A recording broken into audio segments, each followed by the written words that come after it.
Good morning, good afternoon to everyone. We are waiting for others to join and then we will begin, right? I hope others are joining. Yes, ma'am. Okay. I am ready to begin as soon as others join.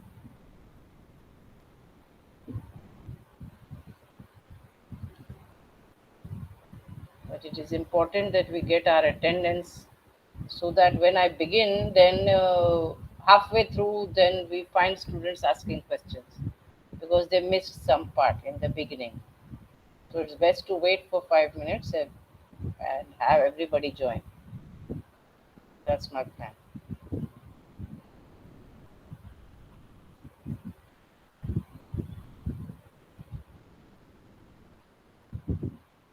I hope you did some homework which I gave, or you have forgotten about it.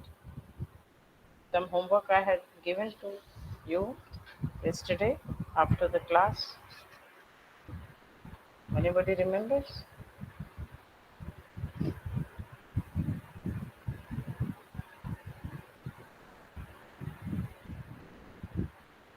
Because we have halfway through the course module. Today is day 4. We have completed 3 classes, and I am hopeful that you have read some after downloading that module. So, that feedback we need to get when everybody joins. So I'm giving you 5 minutes to just glance through the homework which I had requested you to do.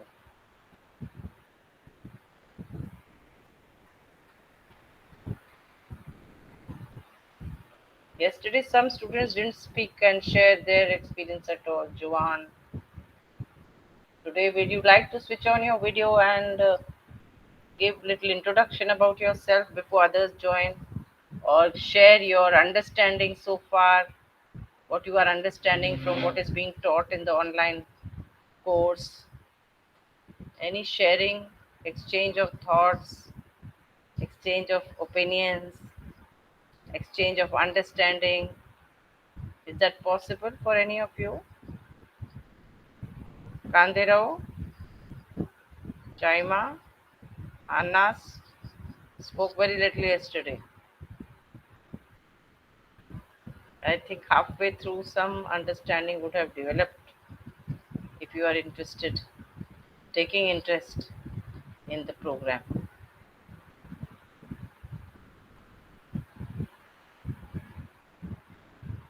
Where are your friends? Would you like to send a message in their WhatsApp group that I am going to begin in 5 minutes? So we would like them to join. Can somebody send? Yes, Davis has joined now.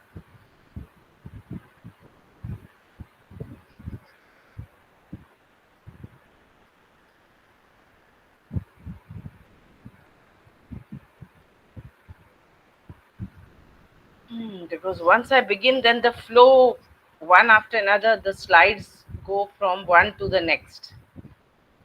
So then some matter is left out for those who are joining late.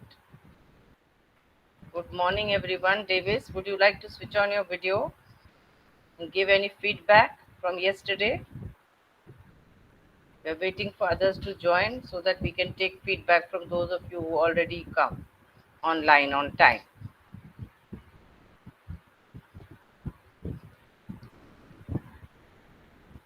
Any homework done by anybody?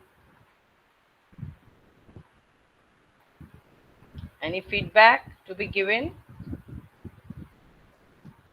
It's your morning, so I'm sure you are fresh, feeling fresh, ready for the day. If as social workers we are not feeling ready for the day, how we are expecting our clients to be ready to reach out to us and to ask their questions to us so that we can help them to solve their problems? Is it true that we as social workers are in a helping profession, trying to reach out to those in need? Yes, Mahatma Rebecca, Matanma Rebecca.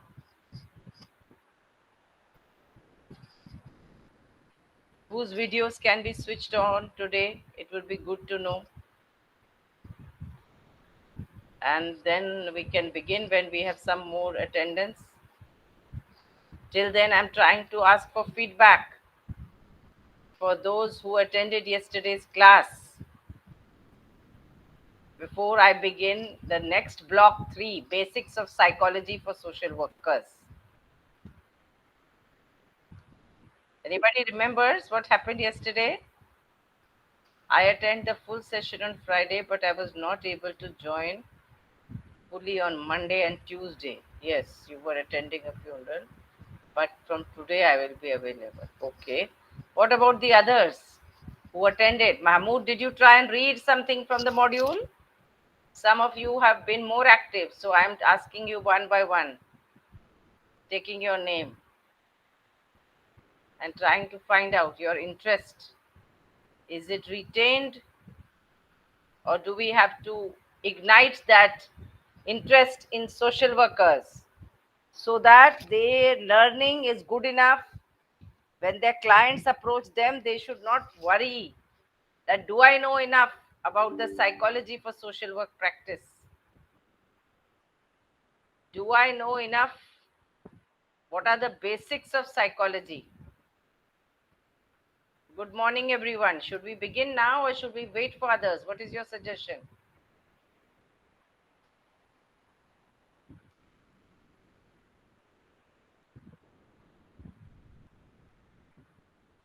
No response from any of you today. Are you awake this morning, dear students?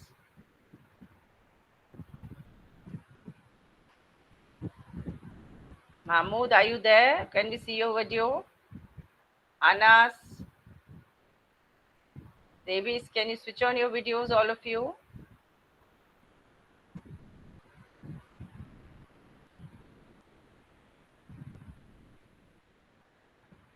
Okay.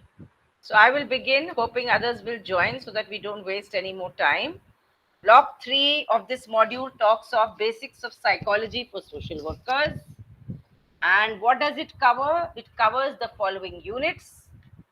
What are the 5 units it covers? Relevance of psychology in social work practice, basic psychological concepts in human behavior, defense mechanisms, normality and abnormality, and basic concepts of social psychology. So, from the simple, we move to the complex. That's how the world of work works, that's how the world of education works. So, having completed 2 simple blocks in this module, we move to block 3. As I mentioned, it's called Basics of Psychology for Social Workers and covers 5 broad units. Unit 1, Relevance of Psychology in Social Work Practice. Unit 2, Basic Psychological Concepts in Human Behavior. Unit 3, Defense Mechanisms. Unit 4, Normality and Abnormality. And Unit 5, Basic Concepts of Social Psychology. So, what is psychology from which social workers are so much knowledge, so much information, relying so much on stating that psychology is the backbone of the social work profession.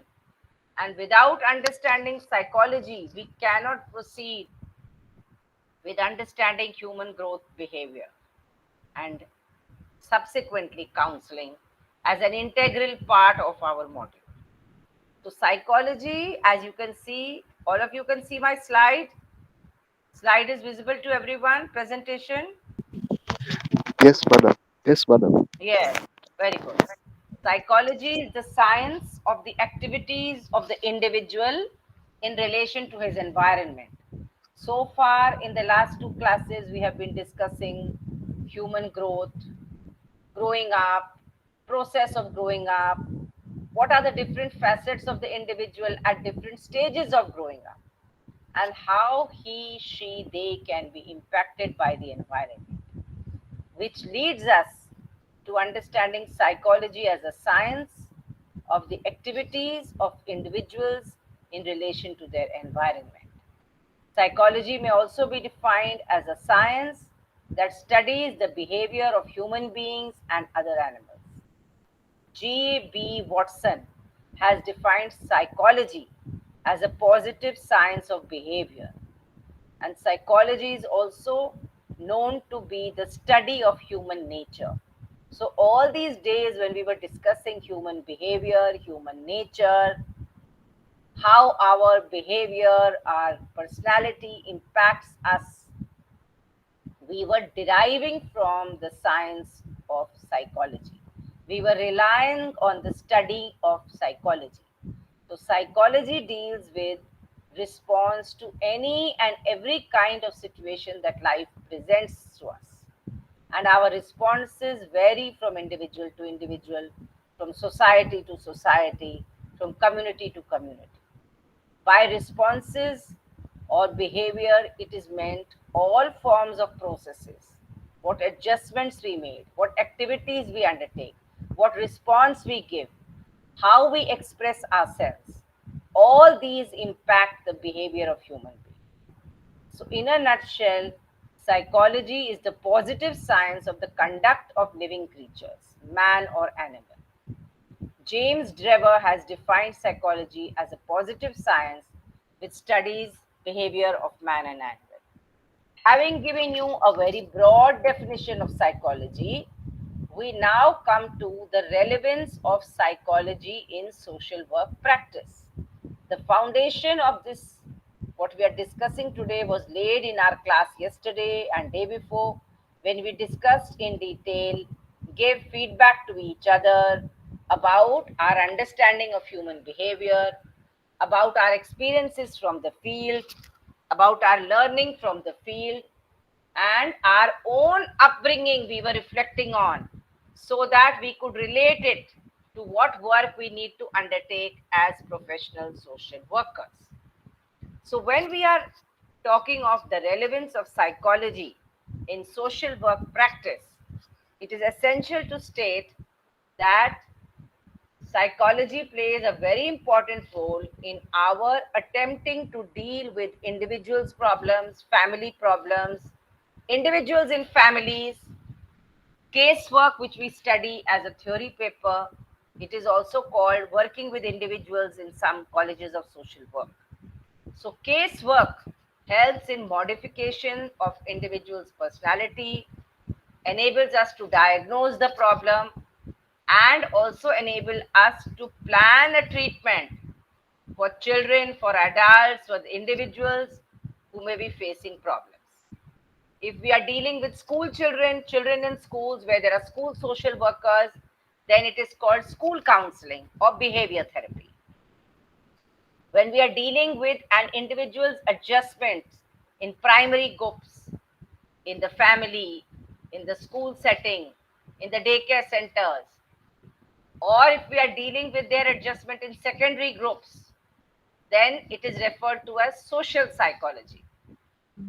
If we are dealing with patients' accommodation with medical requirements and adjustment with others, if you are running a medical project or during COVID times, when health personnel, health paraprofessionals, medical doctors, nurses, other professionals were dealing with our medical issues, then the adjustment with patients were undertaking constituted part of health psychology and social medicine. These are the relevance of psychology in social work practice, which we are discussing. The fourth major aspect of how relevant is understanding the psychology in social work practice is that psychology helps in understanding, diagnosing, and modifying group behavior and developing leadership qualities.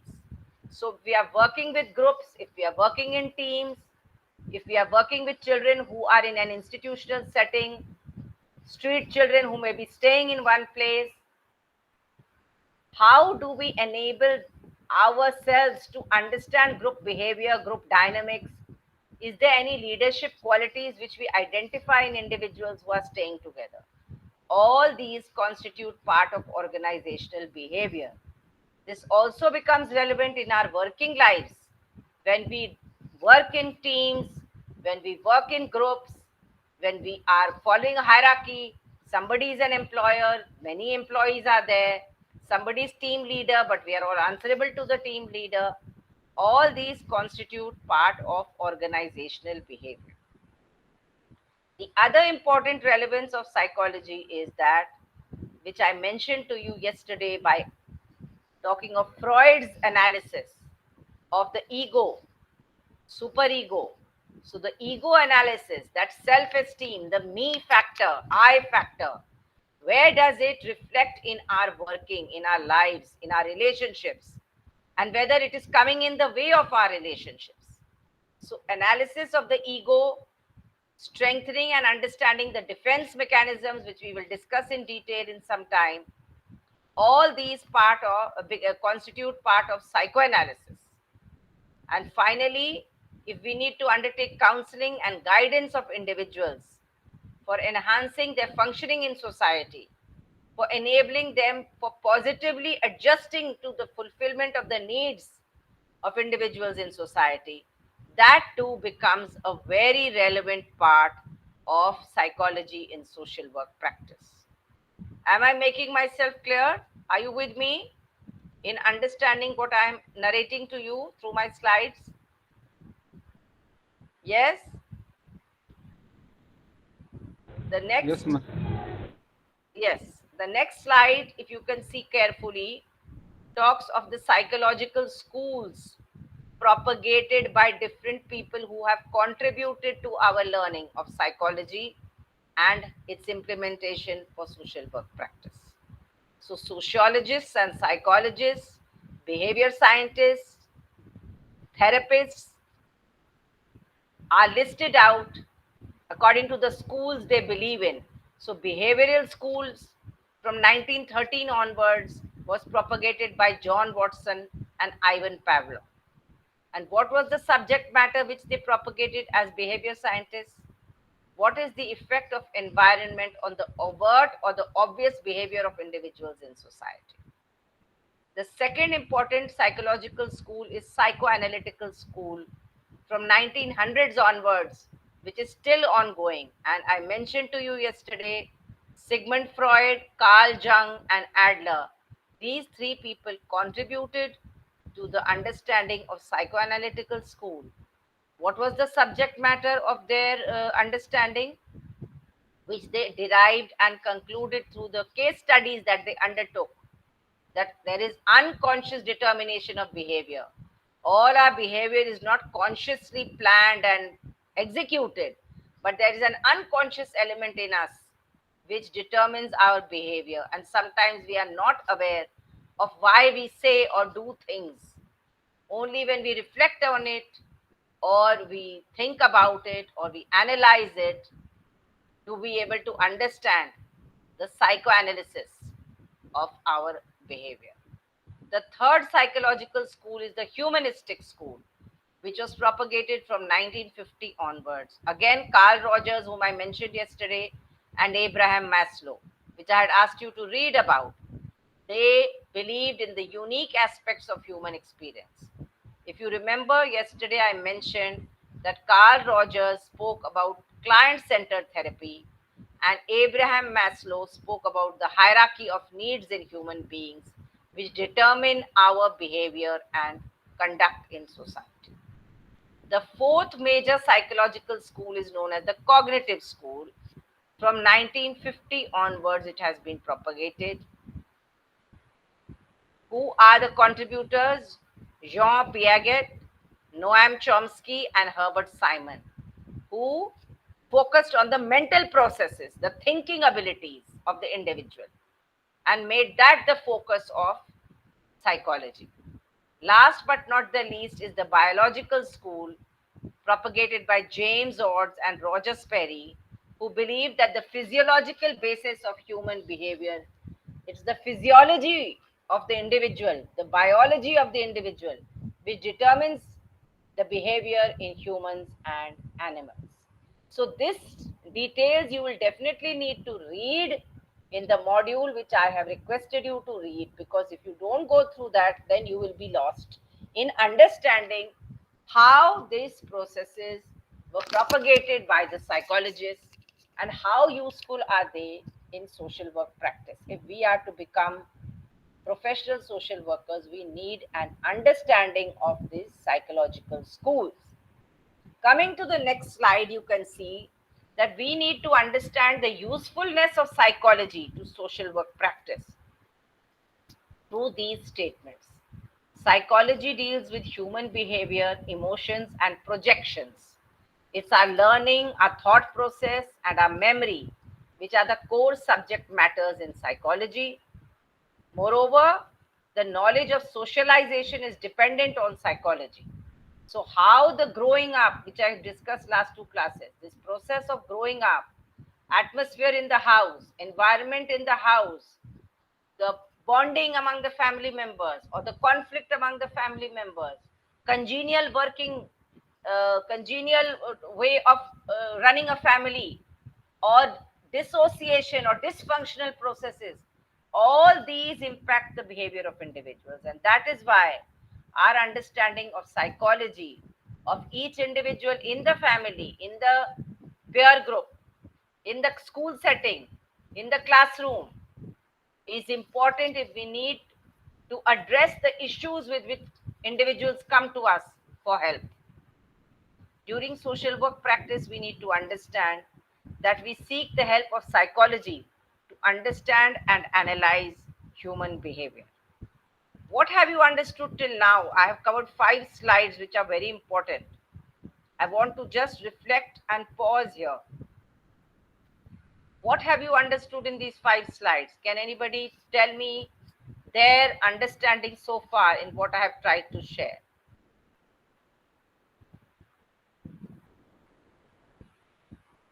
All of you have heard and seen the slides which I am sharing with you. I like to pause after every few slides so that you don't lose the thread. You can give your feedback, as I said, from your field experience, from your knowledge of human behavior, from your knowledge of psychology. This is how I understand. This is how I don't understand. What do you understand needs to be communicated in the class for us to be able to bind it together in your making you a professional social worker. Just submitting the assignment is not important for us. Our developing an understanding is very important for us. So, would anyone like to contribute here? Those who haven't spoken at all yesterday? Stephen, Davis, John, I didn't hear at all one word from you yesterday.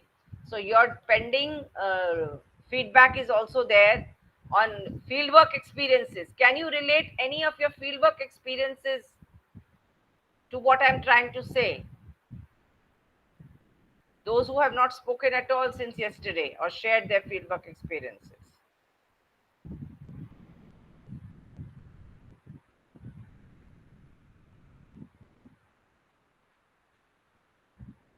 Any response? Are you there or not? That's why we need your videos to be on because I don't know I'm speaking to whom am I speaking to. Hello, madam. Yes, yes, Yesterday I've already explaining about the issue which I had concerning the girl yes, yes. who was a street kid. So Yeah, but if there is any other issue, is what I'm trying to understand, okay, because as as class, as other classmates are not sharing their experiences. So after you, Filippo will share.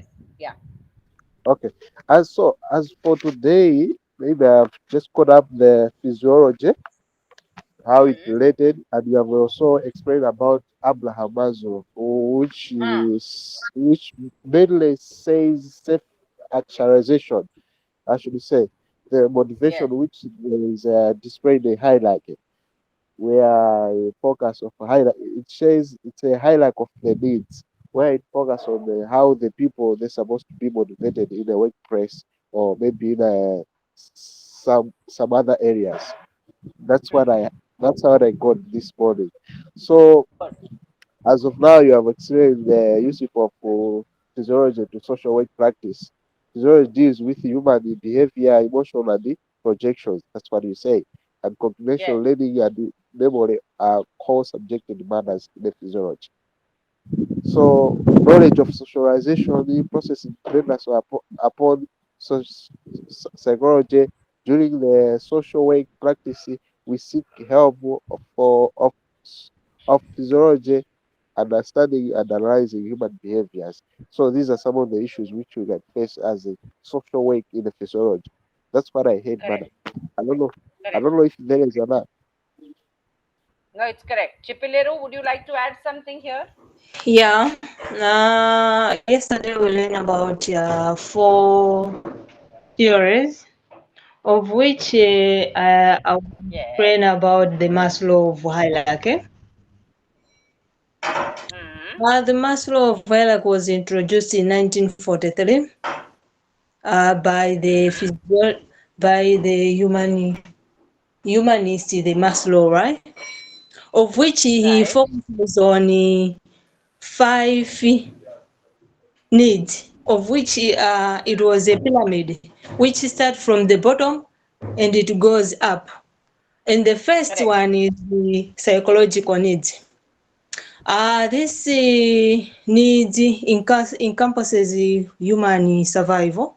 For example, Hmm. it's air, sex, sleep, food, drink. And Hmm. after a human reach the psychological needs, we go to safety needs. Yes. Uh, yeah, to safety needs, we have this the in terms of security, and it can be offered by the family or the institution, which, for example, police, the family members. After reaching that level, the human being can uh, go to belongings need, of which a Hmm. human, develop a sense of dignity. Hmm.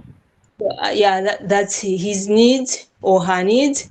Sense of integrity inside. So far, after that, reaching that level, we go to esteem, of whereby a Hmm. person develop self confidence. Very good. He or she, he has a full confidence because he or she is in the stage of going to be stable. Yeah, Yes. as for, and finally, it's we go to self actualization, whereby a human being is fully stable, of Hmm. yeah, of Very which good. every need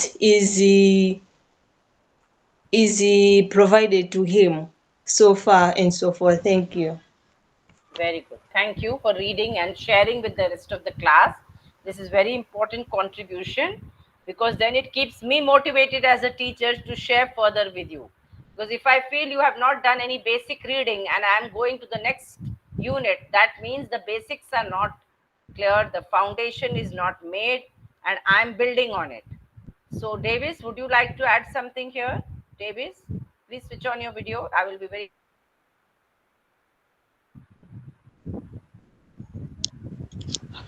Hello, good morning. good morning.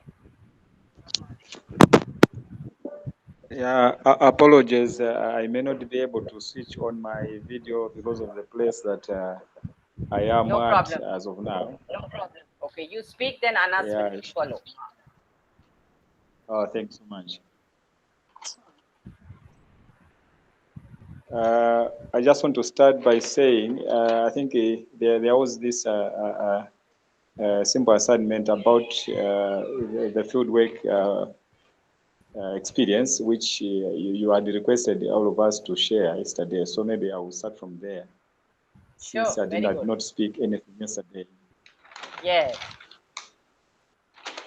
Yeah, maybe first of all, it is very important that as social workers, we need to know psychology. We need to learn and understand psychology because of the uh, different class of people that we encounter during our work. Hmm. So maybe in relation to that, I will go back to the field work practice, which I've so far had during the field practicum. Yes. Uh, I I visited this other NGO, local NGO, where street kids are kept. Hmm. Yeah, uh, Yes. I understand there are so many NGOs that deal with children, but this NGO in particular, they deal with children that have been taken, that have been rescued from the streets. So they call these kids street connected children. Okay. So my experience is it is very much different when you are dealing with a child who is just maybe a mere orphan, and then on the other hand you are dealing with a child who has been taken out of the street. Right. So my experiences when I visited this organization, we had a chance to conversate, to interact with the kids there, the ones that had been taken out from the streets. Hmm. Uh, when dealing with these kids, when dealing with these children, this experience I got is uh, you can really see the aggressiveness, uh, the anger, the look, or the way these kids respond to your questions, the way Right. they look at you, yeah, the way they respond to issues. Uh, they are so aggressive and they intolerant altogether Hmm. because of the maybe the various harsh conditions that they have been in the streets. You know, Hmm. street kids always uh, they have no place to stay, they have no place to sleep, they don't have Correct. adequate food. Yeah, so because of the Yeah. harsh conditions that they live in, they grow up in a certain environment that is very bad, and that makes them to have a particular behavior, a particular uh, life that's different from a mere child who is just an orphan from somewhere. So Hmm. that's the experience that I got. That's the experience that I got during the field practicum. Now, in relation to the current topic, the topic that we are learning now about Yes. psychology, I believe it is very, very much important to know how people think, how people behave, and all these stages of human growth. Because then when we go to the field, we meet different people, different type of children that have been taken from different situations. So it is very much prerequisite we know how these people think so that we know how to handle them, we know how to understand them, and Right. eventually we know how to give them the necessary help that they need. Thank you so much. Correct. That's maybe the contribution I have today. Thank you so much. Very good. Yes, Mahmoud, would you like to add something here? Mohammed? Yes, yes, ma. Thank you so much. Today I was able to fix my computer's camera, so I'm much clear Very now. good. Yes, Yes, yes. thank you. Yes, I just want to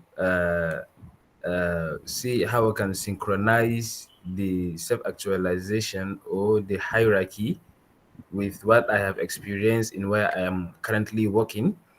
The organization deals with public finance management and Hmm. then public sector reform.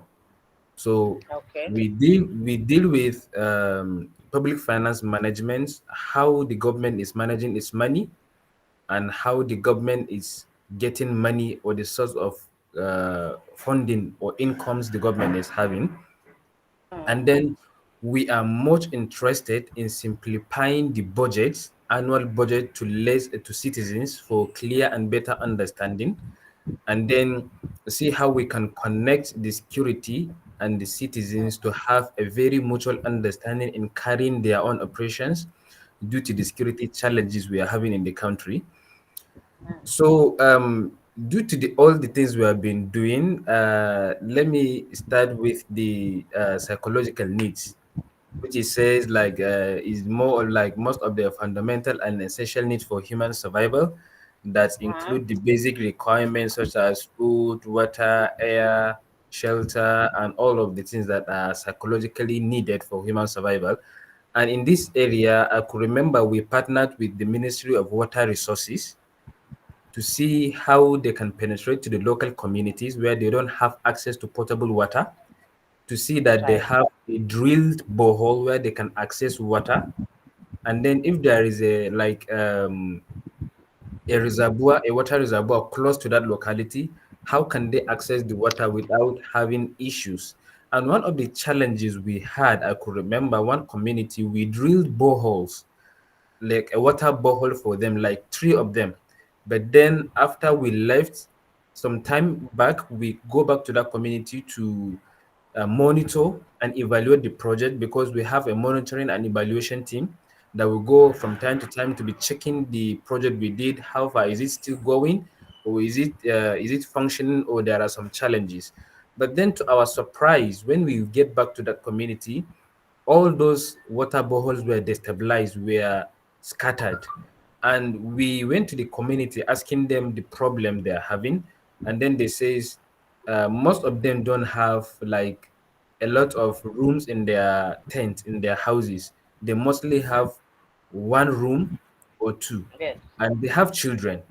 And then the only time they used to have, in order to have affairs with their family, with their wives, is when these children have gone far to fetch water. Before they come back, that's the time they used to have a Correct. marital relationship with their family. So if they have a drilled borehole, water borehole close to their houses, that means they don't have that time, and they don't have school where they will be sending those children to school. And so it's a very Correct. big challenge to them. So they don't want that boreholes. They want the Mm. far water fetching system where they will Correct. have time to interact with their families. So Mm. for that, we are still working to see how we can partner with the government to see how all these kind of issues, all these problems will be tackled, so that they will have uh, a very conducive living shelter, living environment where they don't even interact with their children in their living rooms. The children will have their Right. own rooms, and the parents will have their own different rooms. So this is what I want to share regarding the first one. And secondly, safety needs, Mm. that says is a physical needs or mates and mates, that is like individual seek safety and security, uh financial stability, and all those relationship feelings and all of that. So with this, I am currently, yesterday I was offered a consultancy job. I'm still working on it to finalize on the proposal I'm drafting to send to the organization that offered me the job. So we want to work with the police officers in the country on the security Mm. sector reform, to reform the, they said there is bad eggs in everywhere. So there are some security personnel that are bad, and whenever they did something, the name keeps coming back to the police, to the whole security. They will say, they are all the same. This is what they've been doing. So we are working on, right now is a research stage. In the research, we are going to the communities, we are going to the police officers, that is the end users and the product designers, to Mm. ask them to also to assess, to do need assessment. That's what we call it. Whenever you're doing a project, you first need to do need assessment, Correct. understand what the people need before coming Mm. to do the project. And Correct. that's the mistake we made in that community. That's why they don't need the borehole. We don't know that it's Yes. not the borehole they need. So we failed to do the need assessment. So right now we are embarking on how to do the need assessment to understand the securities need. What is their problem with the citizens, and what is the Mm. citizens' problem with the securities? So we are going Mm. to do this to have questionnaires and survey, to carry out survey to understand some of these things before coming back to that community with the assignment. That is for the second one, and for the third one, love and belongingness needs, Yes. love and yeah. So this is like safety needs that are satisfied, like for Mm. people to have a need for social belongingness and love. Yes. This includes Yes. like forming and maintaining relationships, friendships, family connections, and then being part of a community group, or uh, provide emotional support and fulfillment. This is where I made mention, I think yesterday or a day before, like about the community we go. Yes. We went to the IDP camp, the internally displaced people that were displaced because of the Boko Haram crisis in the country. So Mm. Also, I think I experienced this kind of thing within my own family, and I was able to face the challenges and also advise accordingly because I have experience in social work, and then Yes. we tackle this issue because you have people that are not mutually understanding each other, and they'll be thinking of, because I'm superior to you or my father is superior to your father, why will you disrespect me, or this kind of thing. So it's all like a psychological phenomenon, like a mental state of Love. disarrangement. So people will be thinking of, no, it's not supposed to be working that way. And people used to think they cannot love or get married within their family cycle, which some people used to encourage, but some people don't want it. It depending on how the both parties look at the things and then capitalize on the opportunities or the benefits in it. But then it's also one of the challenges I'm having in my family. Some part of the family trying to get the other part of the family in marriage, but then Hmm. they don't want, the other family don't want it because they're looking at self at the people that have money. This other section don't have money. Why will they come to us? We need people that have money to socialize with.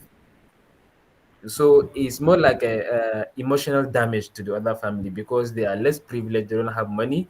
Even getting married within their family cycle is not welcome. And the Correct. fourth one, self esteem, which is more Hmm. like a self confidence, self respect, and then maybe involves like feeling competent and capable in various areas of life and their lives. So this is, yeah, it's more like a self-esteem, and I don't know how to put it, but then it's something to capitalize on one's needs, more like a self-centered, but then Hmm. not selfish. Let me put it Correct. this way. Yeah, and then the Yes. last one is self-actualization, which is at the top of the hierarchy. And self-actualization is like a realization of one's full potential and the pursuit of personal growth, creativity, innovation, fulfillment, and all involves like a deep sense of purpose, autonomy, and desire to become version of oneself and growth and all of that. So let me just talk too much. Let me just leave it here. This is just what I want to synchronize between my work and then the hierarchy of psychology. Thank you so much. Very good. Thank you so much for your contribution. That is very useful. I will go back now to the contribution of social work, psychology to social work practice, which I have been discussing. To go further, I think I already told you that dealing with individual and family problems, casework helps in modification of individual's personality. That becomes an integral part of behavior therapy and school counseling in many cases. Social psychology deals with an individual's adjustment with primary groups and secondary groups in society. Human psychology and social medicine, to reinforce what I said a few minutes ago, deals with the patient's accommodation with the medical requirements and adjustment with others despite their health issues. And organizational behavior helps in understanding, diagnosing, and modifying group behavior and developing leadership qualities. So, all these are the contribution of psychology to social work practice. Now, we come to a new term called developmental psychology, which is a field of psychology which studies and describes the physical changes, the mental changes, the emotional changes, and the behavioral changes which happen with change in age. So, in infancy, in childhood, in babyhood, in adolescence, in adults, middle age, old age, which we discussed yesterday and day before, what are the different changes which happen in each stage of our life, physically, mentally, emotionally, and behaviorally, and how the combination of these changes, the accumulation of these factors, impact our response to situations in society, impact our relationships in society. So, developmental psychology studies this aspect. It is that branch of psychology which focuses on how people grow and change over the course of a lifetime. Understanding the course of normal human development and recognizing the potential problems early on can prevent difficulties like depression or low self esteem or frustration or low achievement in school. But if these issues arise, we refer them to the school counselor, to the therapist, to the school social worker, All these are designated professional spaces for social workers to play their role. So, that is how developmental psychology is important for our understanding as social work professionals. Now we come to the concerns of developmental psychologists. If this is what developmental psychology entails, what are the concerns with which developmental psychologists function? Sometimes we have teams in which there is a social worker, therapist, developmental psychologist, nurse, doctor, physiotherapist. Depends what kind of teams are constituted. But if the developmental psychologists are even working by themselves or in collaboration with social workers, it is important to understand the main issues with which they are required to handle include cognitive development during childhood, how the mind functions, how the thinking process happens, how the environment impacts the thinking of individuals during childhood and throughout life. Second is that what are the developmental challenges in the developmental tasks, in the milestones which the child is undergoing? What are the learning disabilities which are coming as disabilities? What are those disabilities which will emerge in individuals, which again is an area of specialization? There are 21 kinds of disabilities which we will not get into just now. But you need to know that learning disabilities have variations. It is a very technical subject in itself, but it is an integral part of social work practice. So, development psychologists also focus on these aspects. They focus on emotional development.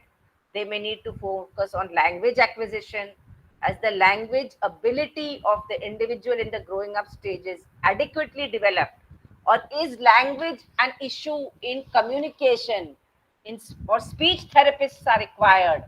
There again, there are many technicalities where social workers also play a role.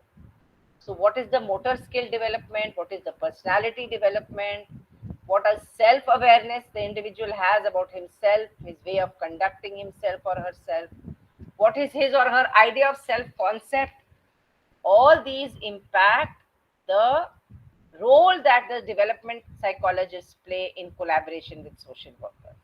In addition, the social influences and the cultural influences of society, which impact child development, also become an integral part of the role of developmental psychologists and social workers. Right? So now we come to another very important aspect called clinical psychology and social work. What is clinical psychology? Clinical psychology integrates the psychology, science of psychology, with treating complex human problems. Again, I am repeating, clinical psychology specially integrates the science of psychology with treating complex human problems. In addition to directing treatment for mental health concerns, the field of clinical psychology supports communities, conducts research, offers training to promote mental health of people from all age and backgrounds. Have you heard of this term mental health? In what context have you heard this term? That is what I will come to in a while. Any of our fieldwork experiences, are there spaces where mental health is a cause for concern? Was mental health a cause for concern during COVID times and subsequently? Think about it. I will come back to it after some time, after completing a couple more slides. So, clinical psychology is the branch of psychology. I'm repeating so that your understanding gets enhanced. Clinical psychology is the branch of psychology which is concerned with assessing and treating mental health issues. Earlier, it used to be called mental illness. Now we refer to it as mental health. With treating abnormal behavior, which means psychologists and social workers need to define what is normal behavior and what is abnormal behavior, and also treating psychiatric problems. So, psychology and psychologists are part of this space in providing comprehensive care and treatment for complex mental health problems as well. In addition to treating individuals, clinical psychology also focuses on couples, on families, on groups, and their functioning in society. This is the role of clinical psychology. As you read this module, block 3, as I have begun today at 3 p.m., you need to understand that some key terms are figuring and you need to read more about it, understand it better, and discuss it with me again tomorrow. Some homework for you. What case studies? What is the meaning of the term case study? Have you undertaken any case study? What is client centered therapy? Remember, yesterday I mentioned to you Carl Rogers has propagated client centered therapy. What is developmental psychology, which I just discussed with you? What is group psychotherapy? What is introspection? And what is psychology as a discipline which impacts social work? These keywords are there in the module, and you need to study it a little more in detail if you have to become practicing social workers. That completes Unit 1 of Block 3. What does Unit 2 of Block 3 entail? Unit 2 of this block talks of basic psychological concepts in human behavior. So, what are the basic psychological concepts in human behavior? They are listed in this slide. You can see them carefully and reflect on them. I hope you are taking notes as I am going through my slides and taking the class, because if you are taking notes, it will help you to study these aspects in more detail, to look for these concepts in the module, and keep you interested in the program. So, the basic psychological concepts in human behavior are as follows. They include attitudes, they include values, they include prejudices, they include concept and types of learning, they include types of memory. What is the concept of perception? How do we perceive things? The way of looking at things. What is the meaning of stereotypes? How do stereotypes impact our judgment and our discretion as professional social workers? What is the meaning of motivation in human beings, motivation in individuals? And what is the implication of resistance? How does it hamper our functioning in society? So, these basic concepts I'm repeating, and we will dwell on it one by one. Attitudes, values, prejudices, concept and types of learning, types of memory, concept of perception, stereotypes, motivation, and resistance. So we begin with attitudes and values. An attitude is a settled way of thinking or feeling about someone or something, typically one that is reflected in a person's behavior. So, our attitude to class, our attitude to the elderly people in our family, our attitude to social work as a profession, our attitude to our peers, all these needs to be thought through because it reflects your behavior as an individual. Attitude consists of three major parts: affective, cognitive, and behavioral. Affective deals with emotions, cognitive deals with our thinking, and behavioral reflects our behavior in society. And these three are integral parts of what our attitudes are. Two different things. How attitude formation takes place in individuals. The formation and the change of attitudes in any individual is part of the process of daily living.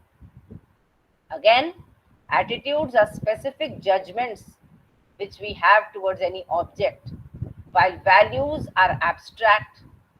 Attitudes can be positive or negative, but values are mainly positive.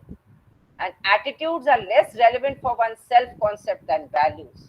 So, their focus is on developing our values, because values make our lives meaningful and give a sense of worth to us, our personal selves, our individuality, and our relationships.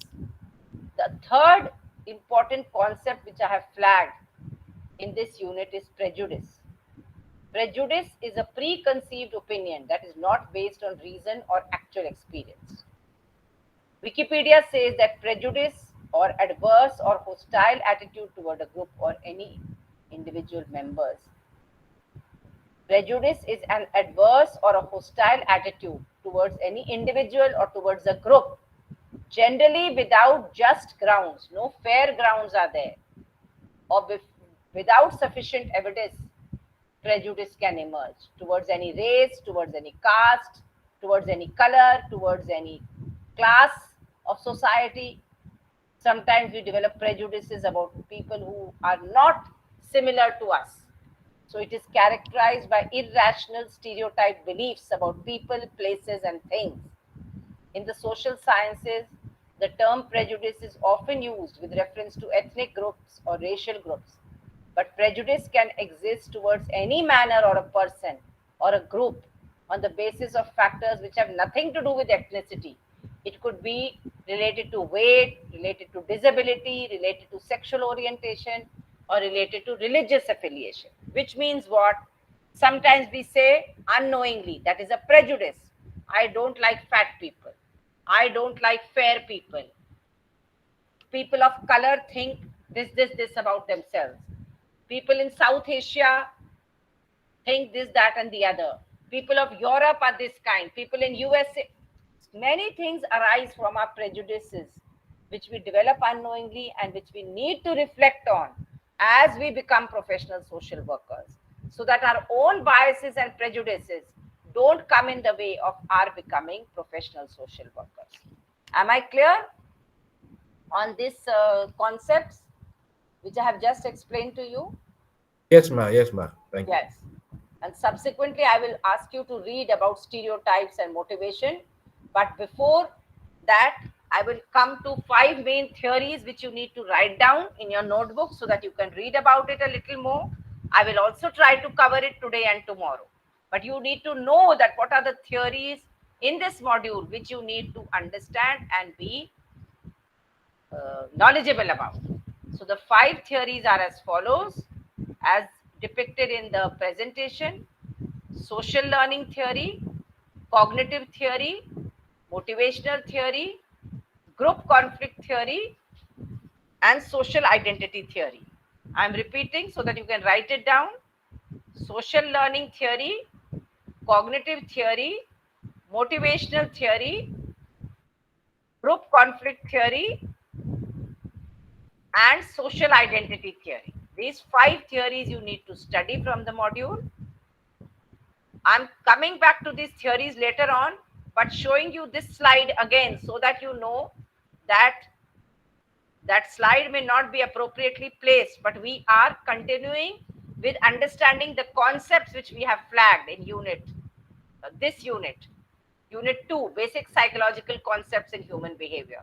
So the next concept I'm taking is that of learning, which we used very randomly, very loosely sometimes, but we need to understand that learning is a process which is the result of direct physical and mental activity leading to new or changed response to any situation. What do we learn? What are we learning now? What did we learn yesterday? What do individuals learn in their growing up stages? Which you gave me example that the adult was still in the adolescent stage. He had not learned how to take responsibility of his family members. So the different types of learning are sensory motor learning, verbal learning, and concept learning. The sensory motor stage is the period of development in the child from the time the child is born till age 2 approximately. During this initial phase of development, children utilize their skills and their abilities they were born with, such as looking, sucking, grasping, listening, to learn more about the environment and their surroundings. One of the sociologists, Piaget, chose to call this stage the sensory motor stage because it is through the five senses: hearing, speech, touch, seeing, and smelling, and motor abilities, movement of the limbs, that infants gain a basic understanding of the world around them. So, this is introducing to you the concept of learning. The next concept which is being introduced to you in this unit is that of memory. How do we remember? What is our cognitive ability, thinking ability? How does the brain function? The memory is the superior logical or intellectual cognitive process that defines the temporal dimension of our mental organization. How is our mental frame of mind, mental state? It is our ability to encode, decode, store, retain, and then recall information and past experiences. The way you have stored, retained your fieldwork experiences, now you're recalling that and relating it to your learning. So, what is the role in learning? There is new learning taking place. So, memory enables new learning to take place. So, the four general types of memories are as follows: sensory memory, short term memory, working memory, and long term memory. Long term memory can be further categorized as unconscious or conscious memory. Together, these types of memory make us who we are as individuals. Some people's short term memory is better than their long term memory. Some people's working memory is better than their sensory memory. This is all very individualized and needs to be understood if we are going to be working with people. Memory, again, going a little further, is an active, subjective, intelligent reflection process of our previous experiences. Memory is related to learning but should not be confused with learning. There are three main processes involved in human memory. What are the three processes? Encoding, storing, and retrieving. What does encoding mean? Encoding means transforming information which we have received earlier into a form that can be stored in memory. What does storing means? Maintaining the encoded information in our memory. And what does retrieving means? Reaccessing, recalling, revisiting information from the past which has been decoded and stored, which we can share here and now. Now, I just mentioned to you a little while ago two major concepts within the context of memory, that is short term memory and long term memory. So, depending on the duration of retention of the brain, there are two levels of memory: short term memory and long term memory. Both of these act as filters that protect our brain from the unbelievable amount of information we encounter on a daily basis. The more information is repeated or used, the more likely it is to be returned in long term memory. So it means that it enables us to consolidate, stabilize, retain, recall, and revisit our past experiences, which may be required in our functioning here and now. Now, I am taking a little pause over here to come back to what I just asked you about mental health issues before proceeding in my presentation. Why do you think mental health is such an important part of? I'll stop sharing just now. I will have a little discussion with you and then revisit the slides, because I want to hear some new voices which were missed yesterday who didn't share their fieldwork journey. But in the context of mental health, I'm trying to encourage you to share. So far, 1 hour class, what have you picked up? Has it helped you revisit anything that you engaged with in your fieldwork classroom, a fieldwork journey? And does mental health play any role in our working lives as a professional social worker? These are the three questions I'm asking you. Does mental health have any role to play in our fieldwork learning, in our classroom learning? Do our circumstances and our surroundings, have they thrown up any challenges of mental health which you could share now? In understanding human growth behavior, mental health is a very integral part of our learning. Have you understood my question? Anas, Dente, Steven, those who haven't spoken, I'm encouraging you to speak. Muntali, please switch on your video and one by one, please share your thoughts. Hello, ma'am. Hello. Am I audible? Yes, we can hear you, but Buba is asking you something in the chat about assignment journal. So, what is that? Answer that question, then you proceed. I will respond him after I finish this Very question. good. Please go ahead. The mental health include our emotional, psychological and social well-being. It affects how we think, feel, and act. It also helps us to determine how we handle stress related to others. That's how the mental health helps us in our what am I going to say? Okay. I'm sorry, ma. I'll come again. You come again. By then, I'll ask Dente, Felicia, Stephen, Munthali, those who haven't spoken. I cannot see them also. Please switch on your video and share your thoughts one by one so that our class participation gets improved. Because if we are going to become professional social workers, we are not engaging with each other. This is day 4. Then, if you are confronted with a client, a new situation, job, how will we become social workers? This is our training ground, this online platform, to engage with each other, learn from each other, interact with each other. If we make any mistakes, we can correct it. We can understand each other's way of thinking. We can understand behaviors because you are dealing with psychology and human behavior. But your psychology is not being shared with the classmates. This is a safe space. You know each other. These are classmates. These are not strangers. So I am interested to understand your point of view and your understanding. Does mental health play any role in our lives in the current times? Stephen, are you there, Chunga?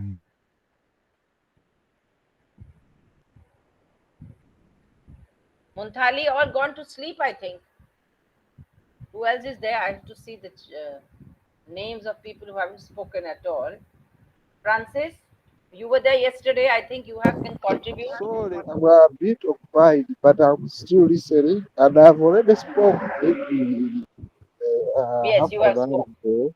I had Huh. a conversation, so I'm sure we will agree. But right now, I'm a bit occupied. As you can Where's see, I'm Mariam? still walking on the streets. Mariam, where are Thank you? you. Huh. And Francis Thonga.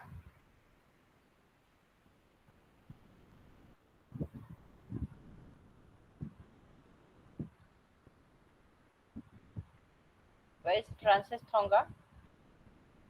Please unmute yourself.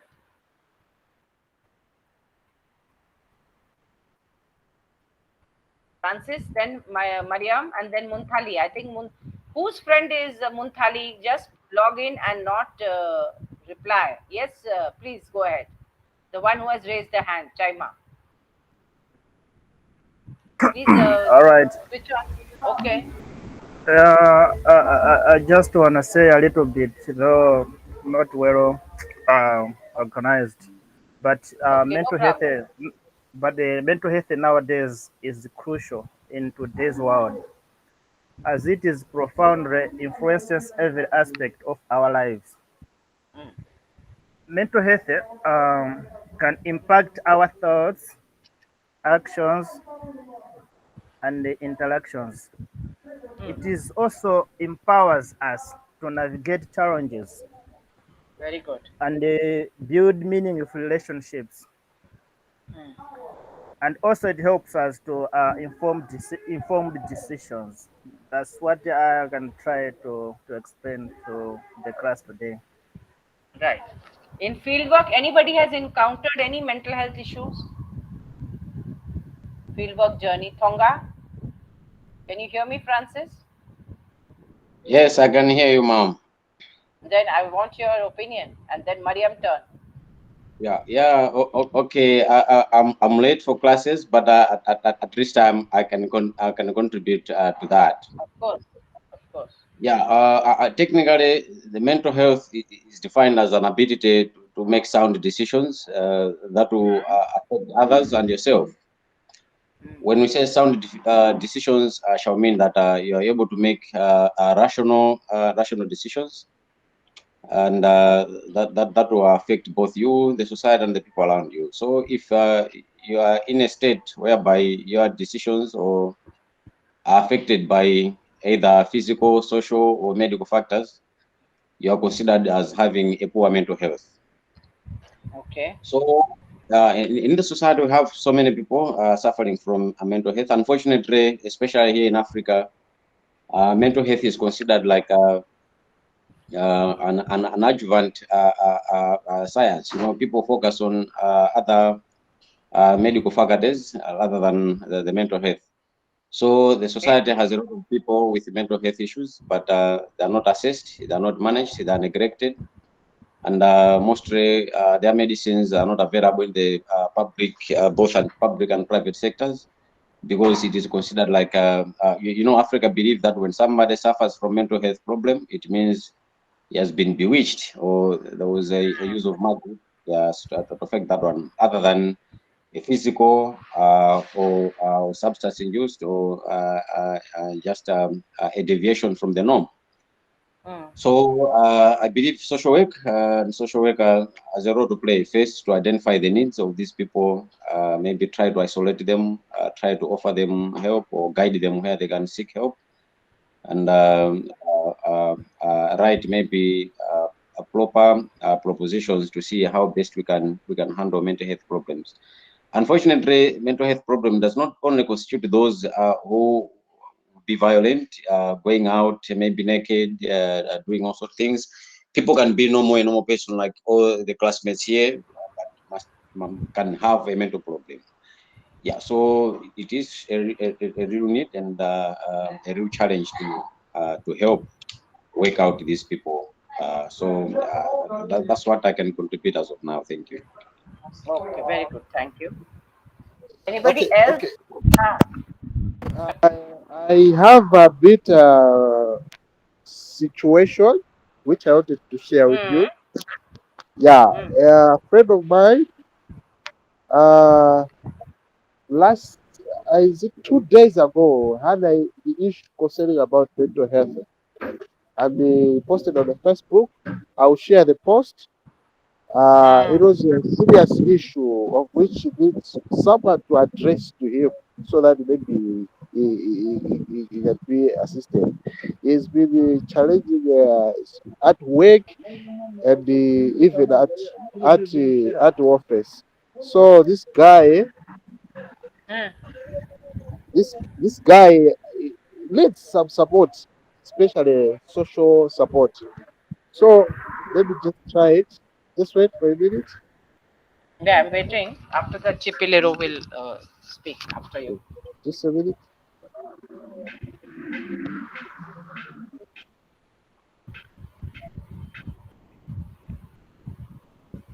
I just want to share the post. I All know, right? but if you cannot, uh, I know, but it is not coming. You want to Yeah, just post wait. it? Just, I'm yeah, waiting. I'm trying to share the screen, but it didn't show it. It's not showing. Yeah. No, it's not showing. You want to I put don't know in the what's the. chat? Uh, Okay, let me just share it on the chat. Try to see if in the chat it is possible. After that, I will ask Chipilero and Joan to speak their Okay, thoughts. okay.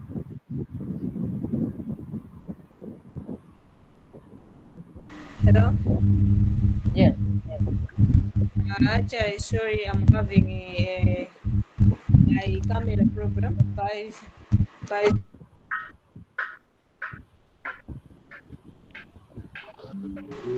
yes, to Let, consider let, when sharing. let me take time. Let me take time. I'll come back.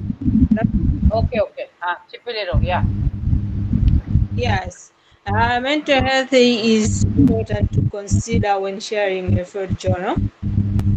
By recording your thoughts and emotion can provide Yes. valuable insight into your well-being and how the environment or experience may be affecting you. It can also help to track change over time and seek support if needed. Thank you. Thank you. Yes. Who's next? Joan, who has raised the hand? That yes. Finally, I'm seeing you. Yes. Very good. All right, thank you. I will talk on mental health. Mental health is a state of mental well-being that enables people to cope with the stresses of life, realize abilities, and contribute to the community. It is an integral component of life and well-being that underpins our individuality as well as the collective ability to make decisions, building relationships, as well as shaping the world we live in. That's all I understand about. Okay, thank you. What has Chakana written that he's feeling lost? What has happened? Can we help him? Yeah, it Mahmoud? was that post. I've just caught Oh, you the put the post. post. Okay, okay. I got Yeah, scared. that Okay, is the post which he okay. posted on the Facebook, and he needs some Right, help. right. So I tried to reach him. We discussed a few things, and like now he has received the word of encouragement, and he is now doing better because he actually his face, I mean, his behavior, it was not actually not normal in that way. Mm-hmm. So this is that I had I can share with you right now. Mm. What do others feel now? This is very important. Can you read the chat in the yes, Mahmoud? This is the data which Chakana has shared about the mental health issue of a person. So suppose you are confronted as a social worker, you are understanding psychology, you are understanding behavior, you are understanding human behavior. Yes, Mahmoud, how would you like to speak? Then Chakana. Okay. Okay. Are we to respond to what Chakana put in the chat, or just share our experience with the mental health? Whichever works for you. No compulsion. Okay. Okay. Okay. Okay. So first of all, let me use the methodologies, the misconceptions in mental health, and then try to see if we can solve the problem of the person that posted this, the one Chakana has copied. Hmm. First of all, there are a lot of misconceptions regarding mental health, which Hmm. at some points people think like um, mental health. Don't some people don't even believe there are mental health issues. They think that Correct. is rare. I could remember, according to the World Health Organization, 1 in 4 people worldwide will experience a mental health condition at some point in their lives, and it's not rare, and it can affect anyone. So that's one. Secondly, mental health issues people used to think like is a sign of weakness. So Yes. if you are not strong enough, you will not be feeling mentally ill. So these are some of the things, and there are medical conditions that are often result from a combination of genetic, biological, psychological, or environmental factors, and anyone can experience mental health challenges. And also, the third misconceptions is you see people will like you can snap out of it, like, or you can just get over it just like that. You can just like it's more like a Snap switch. You can out of just it. off it. Huh. Yes, you can just off it, like you just go out of mental health situation, but it doesn't work that way.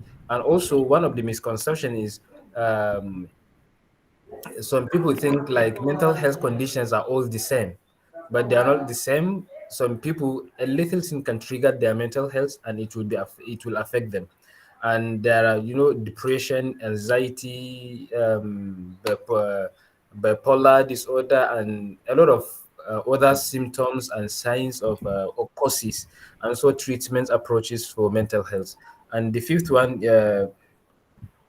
um, some people think like people with mental health conditions are violent or dangerous. These are some some people misconceptions about it. They're just thinking that if you are depressed or if you are mental health, um, you are mentally ill, those kind of people are kind of dangerous. And the vast majority of people with mental health conditions are not violent or dangerous. In fact, they are even more likely to be victims of violence than perpetrators. So, also stigmatization individuals with mental health issues can lead to isolation and discrimination. These are one of the things. And then the second to the last one is children don't experience mental health problems. That's one of the misconceptions people think.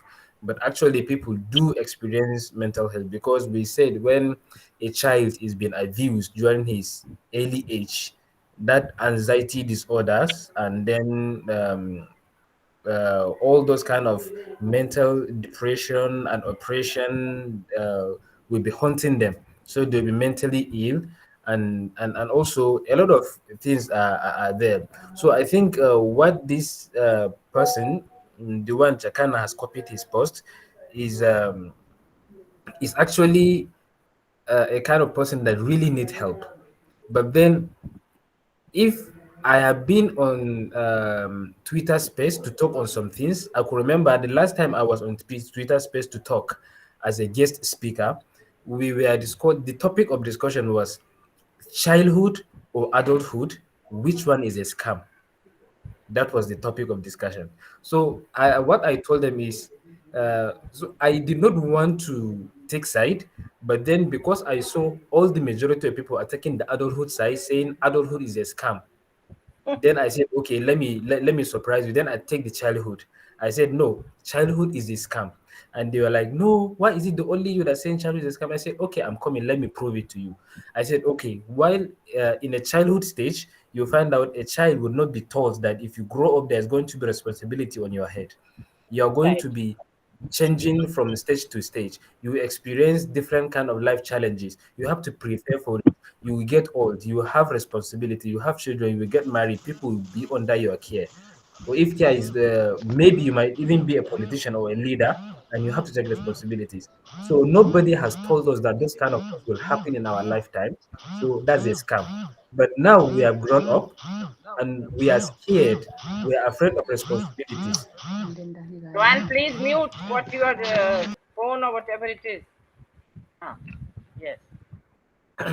Yes. So I said because we are grown up now, we are afraid, we are scared of responsibilities, and we say childhood adulthood is a scam. We don't want to take the responsibilities. We are faced with challenges. Instead to face it head on, but then we are rejecting it, saying, "I want to become a child again," because at the childhood stage, nobody will give you tasks to carry except little things that will not bother you. But we'll be thinking that childhood is not a scam. And then at the childhood stage, our parents will wash our clothes, will cook food for us, will take care of us, take us to school, and then even bath us at some point. But then if you grow up, all these things you have to do it by yourself. You are receiving the heat, and we think is a scam. So this person that is saying he's feeling like he's dying and there's no hope for him or something, it's just like something has affected his mentality, something has Right. affected him, and he don't know how to go about it. And he thought like the world is ending for him. So the best thing to do is just to sit down with him, cheer him up, understand something that will bring happiness to him. Like for me, whenever I'm depressed, whenever I'm feeling like mentally ill, I have things to do. I will go to my friends and play chess game. When I'm playing chess game, I will be thinking and I will be trying to reason with the life and understand some things. And also I'll go to my friends, go for hangout. We'll be discussing having intellectual discussions about life, how life has been going, and just hang out with some friends and be taking tea or go out on maybe go a swimming pool and then this kind of things to have something that would take care of that depression, of that mental health. Some people do not take it as a sickness, but we have seen the report of World Health Organization that 1 person out of 3 in the world is likely to experience mental health challenges. So this person really need help because if he has not taken, he may commit suicide or something like that. So this is just what I wanted to add regarding this. Thank you. Thank you. So, Chakana, you want to say anything more before I proceed? You have posted this. You want to say anything more in this context, or should I proceed? Okay. Go So, ahead. okay, go ahead. So, perception, which we are also referring to, and which Mahmood and you also mentioned in a different context, uh, sometimes our perception of mental health issues also varies from individual to individual. and we need to reflect our own perception of society, mental health issues. If someone is posting on Facebook, how do we deal with it? If someone is sending us a separate message, how do we deal with it? It's a confidential matter? The person does not need, we cannot make the person feel threatened because of their mental health issue. All these aspects which you have highlighted are very relevant. It also brings me to the next important topic in this module called defense mechanisms. So defense mechanisms was first used by Freud, but now we use the term defense mechanism to protect ourselves from feelings of anxiety or guilt which arise because we feel threatened or because our id or superego becomes too demanding. So defense mechanisms operate at an unconscious level. They don't operate at a conscious level. They help us ward off unpleasant feelings of anxiety or make good things better for the individual who may be feeling low or having low self esteem or feeling fearful or feeling threatened because of some situation which he or she feels has emerged in his or her environment. So, ego defense mechanisms are natural and normal. When things get out of proportion and where mental health issues develop, sometimes it can lead to neurosis, it can lead to anxiety attack, it can lead to phobias, fears, obsessions, or hysteria. And all these require psychologists and social workers to work in collaboration to address issues when they emerge. Now, these defense mechanisms, five are listed in this table. Five which are listed are also there in your module, and I want you to read it when you complete this 5 p.m. class. Which are the six of them? Sorry. They are repression, denial, projection, displacement, regression, and sublimation. So, what is repression? Repression is an unconscious mechanism employed by the ego to keep disturbing or threatening thoughts from becoming conscious. So, we repress those thoughts. According to Freud, during the Oedipus complex, aggressive thoughts about the same sex parents are repressed. That is one kind of defense mechanism. What is the second kind of defense mechanism? It is called denial, which we use very often. You are in denial. Denial involves blocking extreme events from our conscious awareness. If some situation is just too much to handle, the person just refuses to accept it, that this is happening with me. Smokers, for example, may refuse to admit to themselves that smoking is bad for health. Some people who may take some kind of drugs, or even as I mentioned to you the other day, our mobiles are some reason for our addiction. Even when we wake up in the night, we are like, oh my god, where's my mobile? Has some message come? If we are not getting any message for some time, we are getting disturbed, but we are in denial that we are addicted to these things. That is also a technology related situation. The third kind of defense mechanism is projection. This involves individuals attributing their own unacceptable thoughts and feelings to another person. We project it onto someone. You might not like someone, for example, but your superego tells you that such hatred is unacceptable. So you can't tell someone on their face that I don't like you. So you can solve the problem for the time being by believing that they do not like you. That is called projection. What is the fourth kind of defense mechanism which is listed here? It's called displacement. What does displacement mean? Satisfying an impulse with a substitute object. So, someone who is frustrated by their employer or their boss at their workplace may go home and kick the dog or their pet. That is displacement. That is an example of displacement. But there are more examples also where you may unknowingly cause harm to someone because you are displacing your anger, your frustration without realizing its consequences. The fifth kind of defense mechanism, which is listed here, is called regression. This is a movement back in psychological time when one is faced with stress. So you regress.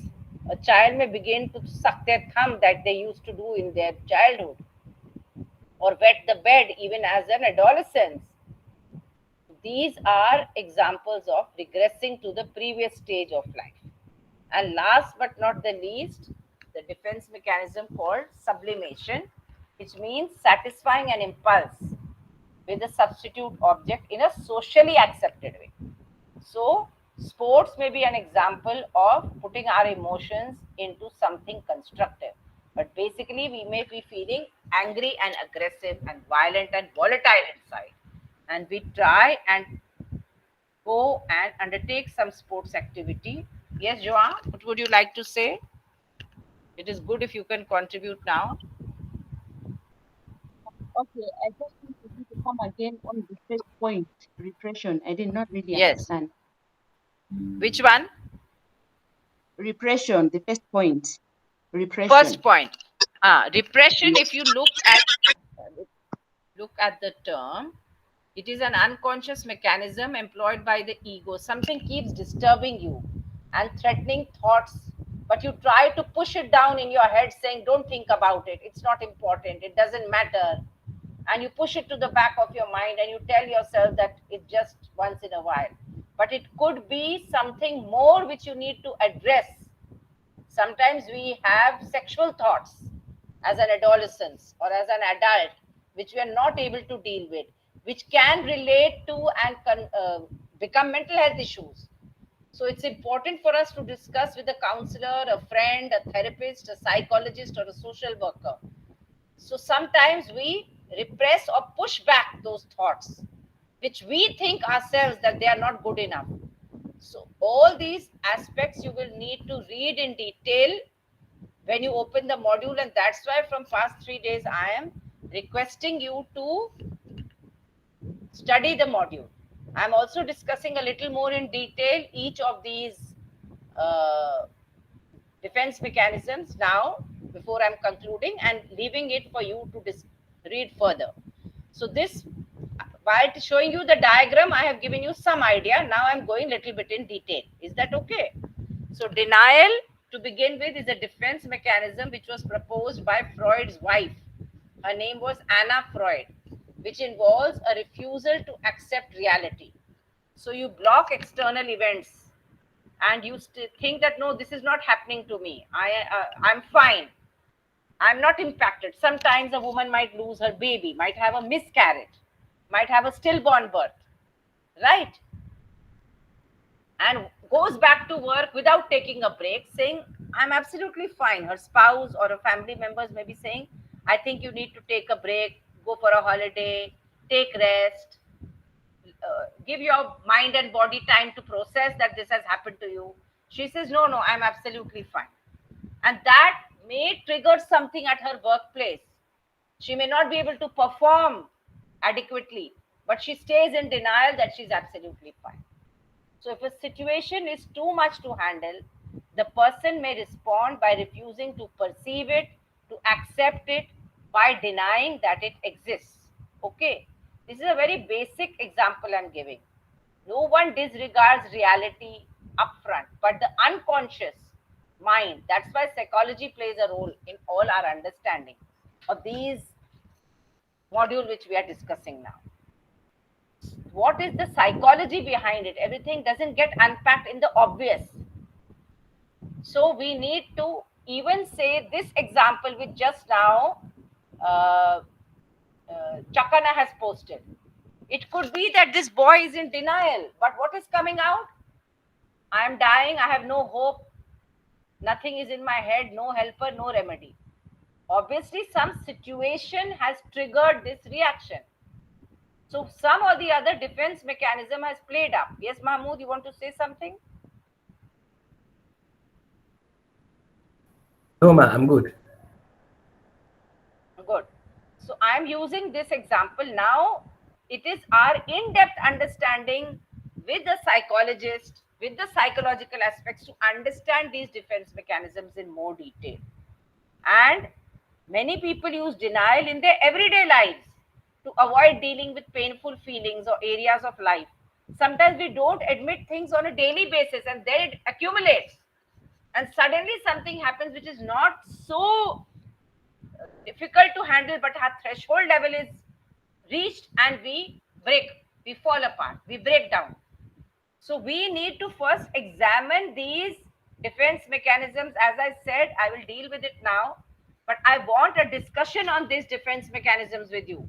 And that's why I'm encouraging each of you to speak up, because you will have to read about it today and come back tomorrow for a discussion. We can't just switch off our videos and just think that I will make the presentation, you will understand it. You need to participate in the discussion. Finally, you need to understand that the next defense mechanism which I'm discussing is repression.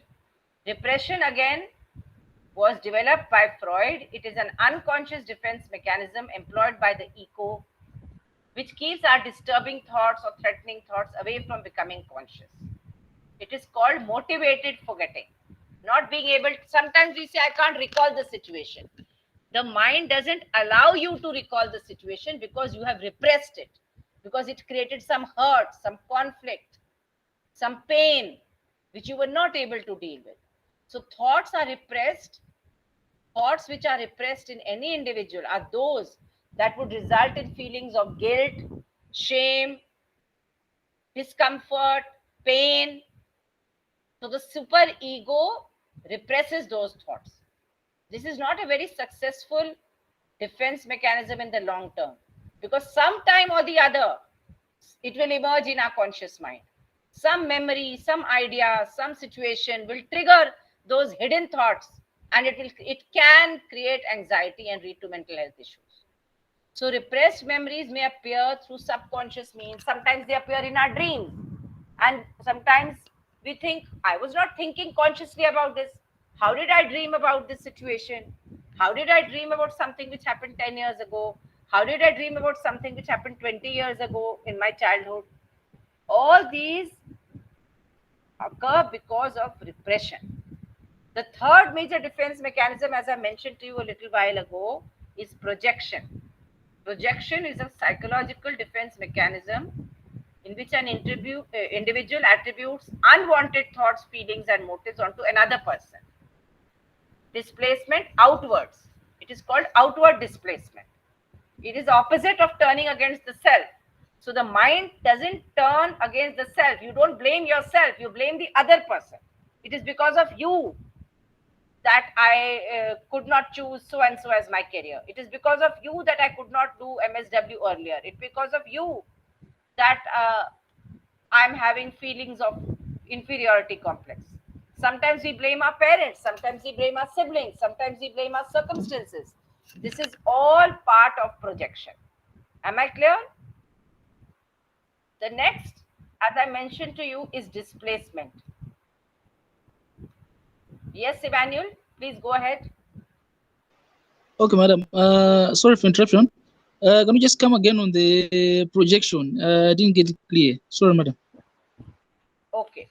Projection is that, giving my own example, which you might motivate you people to speak.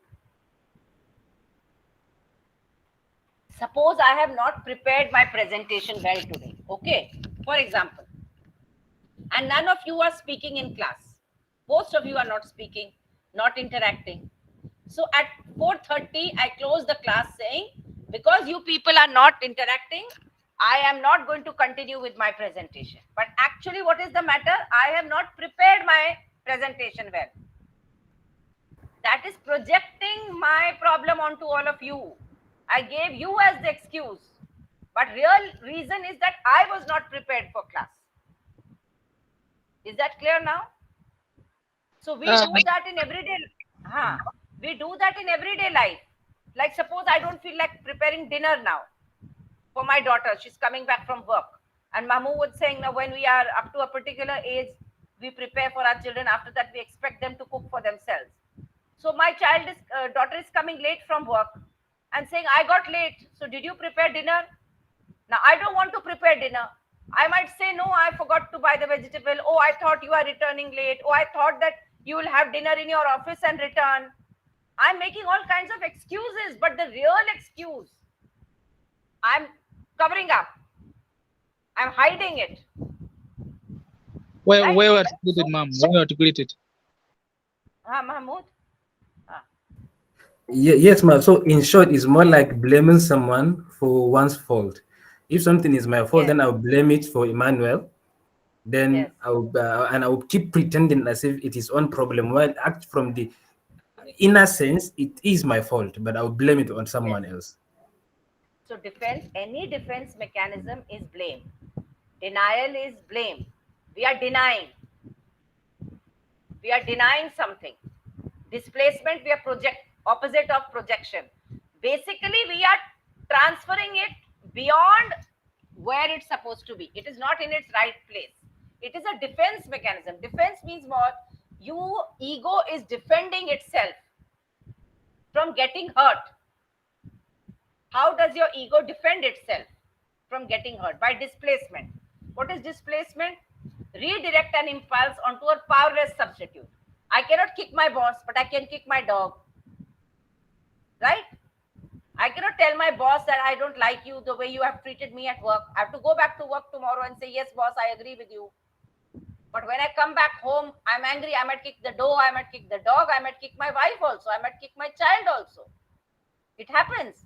Such patients, when they come to you, or as Mahmood said, suppose I come with you with such mental health issue, but you don't know I kicked the dog. I will not tell you I kicked the dog. How will you, as a social worker, understand what problems I'm facing? Firstly, you can only understand that these are defense mechanisms. How they get projected, how they get displayed, how will I hide it, and how will you take the data out of me for a case study to be able to solve my problem? That is the next step, which we will discuss tomorrow, as I said. Now we are just discussing that turning against self is a special form of displacement where the person becomes their own target. So I target myself, I hate myself, I dislike myself. Yeah. I stop going out, I stop socializing. I have negative opinion about myself. I develop inferiority complex. I get into depression. All these are symptoms of displacement, right? So this is the next form of uh, defense mechanism. Regression also I mentioned a little while ago. It is a form of retreat, going back, enabling a person to psychologically go back in time. When I was in a safe environment, in my adolescence, I was in a safe environment. In my childhood, I may have been in a safe environment. But maybe in adulthood, I may be in a vulnerable situation. So we start behaving like a child. We, people don't give us responsibility because we start behaving like a child. So we have regressed. People have noticed that we are not able to take responsibility, but basically we have used a defense mechanism to safeguard ourselves from the situation. Next, of course, is sublimation, similar to displacement, but takes place when we manage to displace our unacceptable emotions into behaviors which are constructive and socially acceptable. What is socially acceptable behavior? Many great artists and musicians have unhappy lives, but they use the medium of art, drawing, pottery, music to express themselves. They don't let us know that they have unhappy lives. Sometimes you know that we have reading in the newspapers or in the news channels that a very successful actress or actor committed suicide or died by suicide.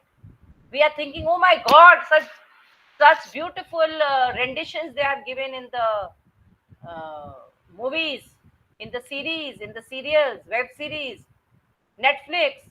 How did they die? Why did they die? We are seeing them only as an actor, as an actress, as a role, as a character. We don't know their personal lives. So sometimes people hide behind these roles and characters. And for us, it comes as a shock. But it's possible that they have used the defense mechanism of sublimation. Others use it positively by doing good artwork, doing excellent music. Even I don't know whether you are aware of this or you are mindful of this, because fixation at oral, as a child we are sucking a thumb, or yeah, that is oral pleasure according to Freud. But sometimes you have seen people are sucking on their pen or smoking, cigarette smoking also is seen as a form of sublimation. So please read and discuss this again tomorrow among us in this online platform if you want to really understand these concepts. Last but not the least is rationalization, a defense mechanism involving cognitive distortion of the fact. You rationalize, you give reason to it. Yeah, people with sensitive egos, they talk you into things. Sometimes we are not bothering uh, about climate change or about building, cutting down trees, less greenery, using more paper.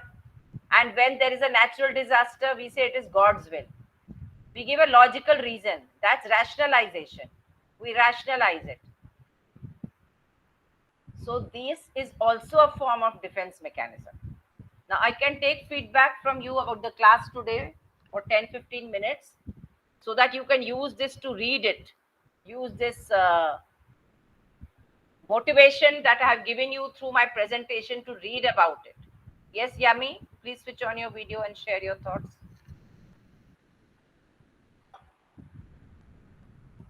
Yes, Feza, please unmute and speak up. Not saying anything, Emmanuel. Please call him. All right. Yeah, madam. Yeah. Thank you so very much. And I just want you to come again with the last point, rationalization. I did not get that point so clear. So please, I would like you to come up with at least a relevant examples that I can still understand. Thank you. Okay.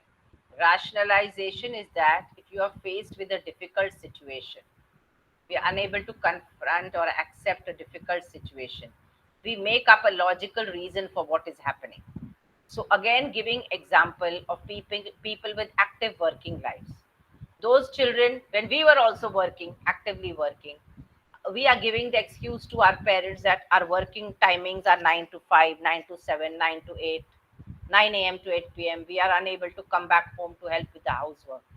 Sometimes we are using that excuse to stay longer, going out with friends, partying, socializing. We are rationalizing it to ourselves, saying we are working very hard, so we have a right to tell lies to our parents and go out and party, go socialize.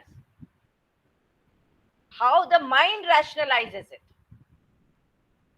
But it is a defense mechanism you have used because you do not have the courage to tell your parents on their face that we have a right to party after hard day's work. So you say, we have been asked to stay 2 extra hours in the office every Friday evening. It's a defense mechanism you're using. Is it clear now, Yami, Feza, Davis? You want to say something? Thank you. Thank you. So I'm just giving you simple examples. You may be confronted in your social work journey with more complex examples. That's why I'm saying I will have tomorrow spend 15 minutes with all of you. Switch on your video and all these defense mechanisms. You have to give me examples from your understanding in your context. You can discuss the whole day today,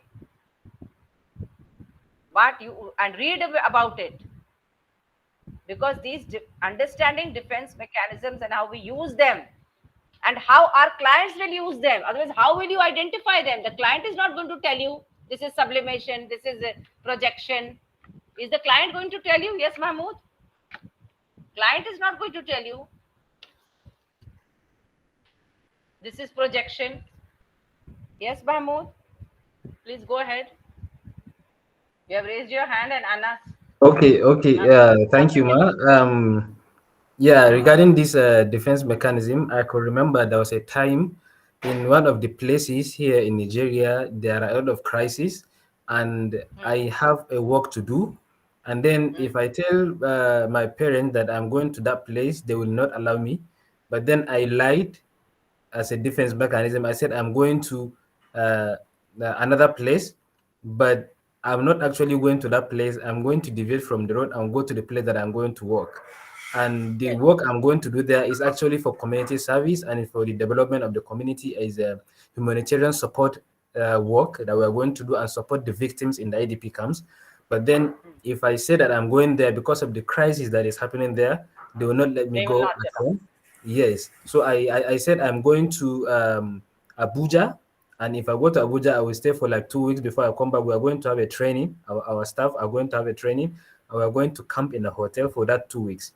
But then I did not go there. Then I moved to Maiduguri. So after I come back, at home, they saw some of the pictures going on the social media posted by Yes. our organization social media handle. They said, "You said you are going to Abuja, but we saw your pictures at the IDP camps in Maiduguri, the crisis place."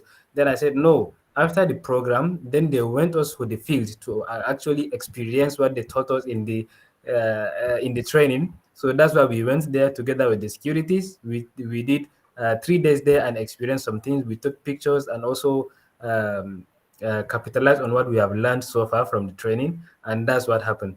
But then, okay, so next time when you are going, please let us know at home so that we will not be worried. We saw the pictures and everybody is worried. We'll be thinking that you fall in the hand of those crisis people and you get hurt or something. So this is just the experience I have regarding the defense mechanism. Thank you. Exactly. Very good. Yes, Annas, your turn now.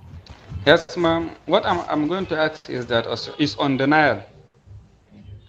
My friends here are drivers, and a lot of Yes. drivers today are drugs addicts. If you talk to them, they'll start telling you that I'm not the only one who is taking drugs. Correct. Somebody is taking, without taking drugs, you cannot drive a car from Right. from Kano to Lagos in 12 hours. Yes. Can I take that as a signal? This is a very difficult question. We will discuss this among your team tomorrow morning. We will take a poll who is in favor and who is not, Okay. because we have to accept that there are health issues also na. It may enable it, an addiction may enable you to drive for 12 hours, but it is impacting the body. Now it is not just a counseling thing. You just can't talk people into it. So how do you deal with it? That's what I was going to come to on the last day, that I will come to counseling day after tomorrow. But is counseling the full answer to, only answer to our work?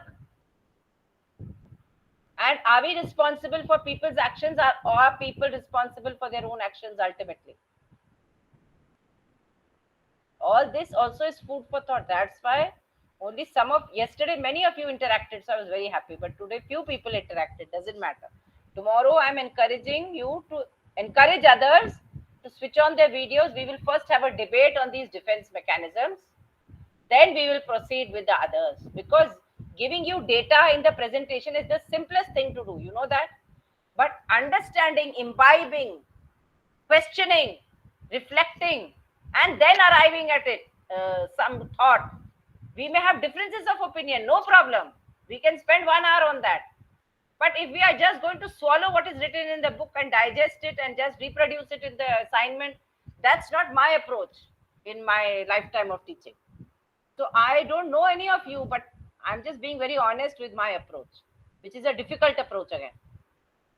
I'm again and again requesting. So please tell others also to participate tomorrow in the WhatsApp group. How do we bring others? You must be having friends in the group now. You made friends. 76 people, only 20 coming on the class. Today is 16. Each one of you will bring 3 more students tomorrow. Each one of you. Is that possible? That's a social worker's challenge to you. As a social worker, I'm challenging you. Okay, ma, we will try. We will try. We will communicate to Because them. We will communicate to them, and if only possible, two we'll more draw. classes are left. Only 2 more classes are left, tomorrow and day after. Oh wow.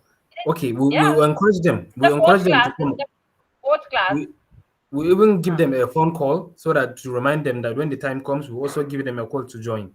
We will do that, ma. Because if you are going to become social workers and counselors and your client doesn't come, what will you do?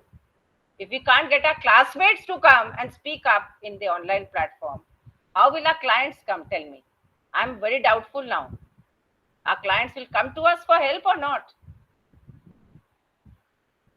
So that's why I'm not giving any direct answer to and ask for the driver, because who is asking for our help? First, we need to know that. Is anyone asking our help?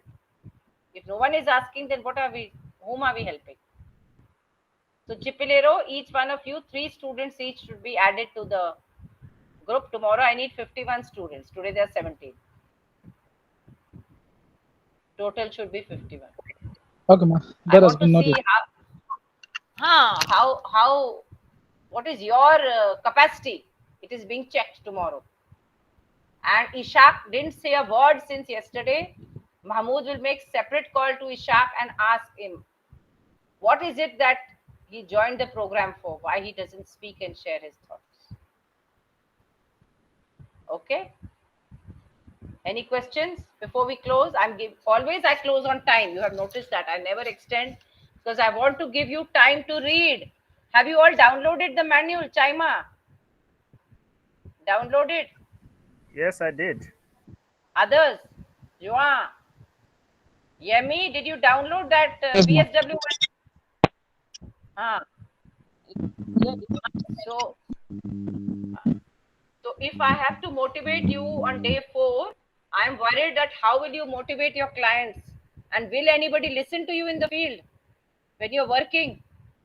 Because you're not saying anything, isn't it? Here you are not saying anything. So in the field, what you are saying, we don't know. So yes, Anas, you have your last word, and then I will close shop.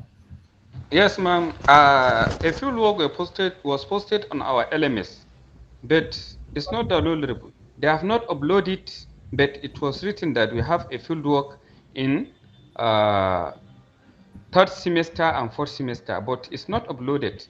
And sometimes uh, the field work comes to us with minimum days for submission. Mahmoud, What I is the told you exactly and time? Anas, why don't you talk to them? Because I am new to this IGNU pattern. You have the contact number of Dr. Panigrahi? Okay. No, do you have or not? We I don't we don't don't have think, it. maybe And Mahmoud it will get also his, and since he's there. Chakana, what are you Yes. saying? say you have the phone number or even email address. As for me, you can share with us so that we can follow up on this issue. And the other issue can also follow up the results for last semester. We want to know as well. You don't have the email address of Dr. Panigrahi, Mahmood and others? Sorry? Okay, let me say something regarding this. The Say. thing that is happening is we have an email address and we used to send email. We have even almost 2 or 3 different email addresses. But the problem we're having is whenever we send a mail, we raise a concern or a request, they actually don't reply in time and they don't respond in time. So that's the biggest issue we are experiencing. But we have email address where we can connect to the school authority, but then they don't respond in time and they don't reply us in time. So that's the biggest challenge we are having. Okay, I can give you the number of Dr. Panigrahi, but only one person should contact him. Mahmood, can you give me your number? One person, because otherwise Dr. Panigrahi will get upset that 100 students are writing to him or contacting him.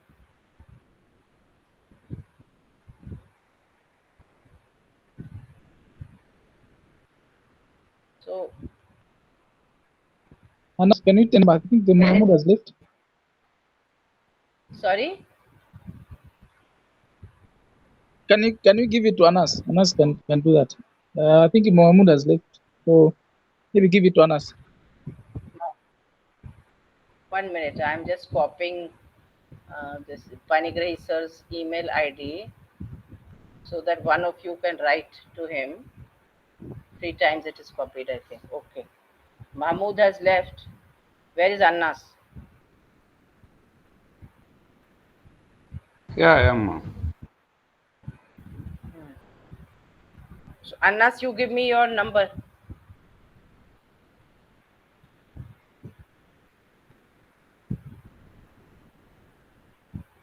What is your contact number, Anas? Have you written in the chat? You write email to him, and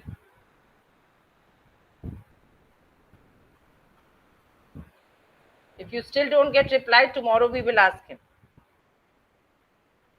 Today you write the email. Okay? Is this what this is supposed to be? What you have WhatsApp number, or what number is this? Is it on what kind of number is this?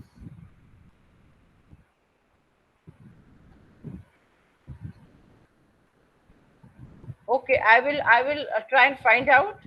First you write email to him today, one of you. Tomorrow we will address this issue. I'm noting down your number, Abbas, and let's see how to resolve it. Okay? We will meet tomorrow, but I want feedback on defense mechanisms and discussion on defense mechanism. Debate is going to happen tomorrow at 3 o'clock. And total 3 students each to be invited by all of you. Okay? I'll meet you tomorrow. Thank you so much. Okay, take care. Thank you, ma. You're welcome, madam. Thanks, ma'am. Thank you. Thank you. Welcome.